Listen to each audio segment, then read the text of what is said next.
She felt as though she might have been hallucinating. Maybe she was having some sort of weird waking nightmare. There was no other explanation. It was like she was in a horror movie. But this was definitely real. He had been living in her house the entire time, and she had no idea.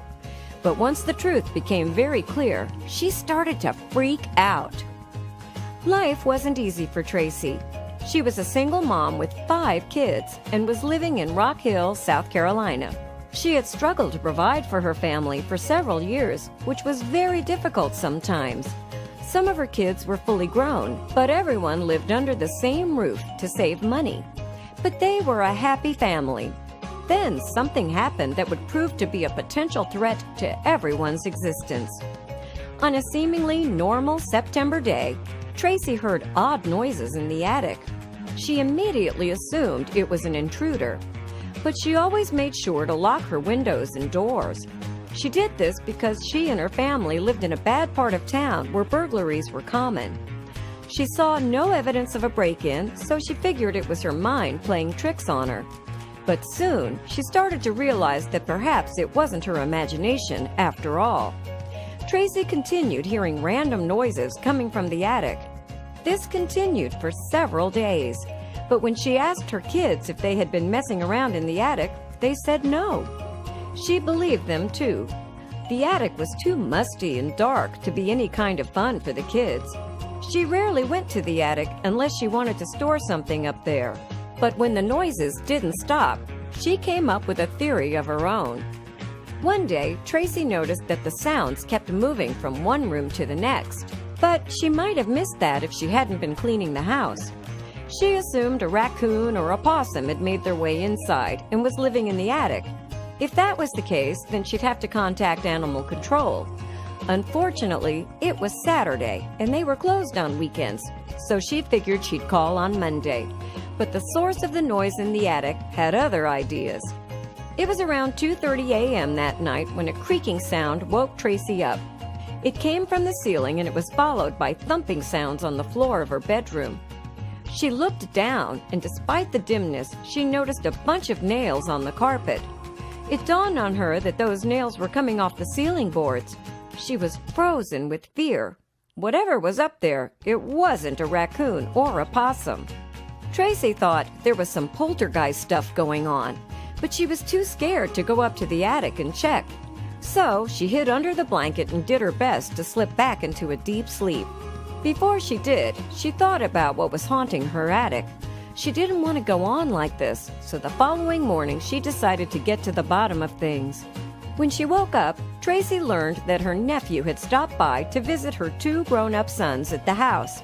Having 3 young men there put her mind at ease. She told them about the noises coming from the attic and asked them to check it out. The men went upstairs while Tracy waited safely in the hallway outside the attic door. No one was prepared for what the boys found up there.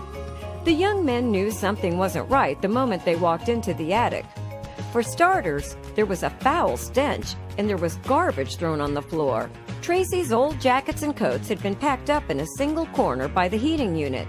She had brought them to the attic to store them, but not like this. And then the boys noticed a body. The body in the corner moved as soon as the men started exploring the attic. The stranger was apparently sleeping. But now he was looking straight at them, and they were staring back at him. For a few seconds, that was all they did. They were frozen with shock. Then the man stood up and ran past them. Tracy caught a glimpse of the man as he made it down the stairs and escaped.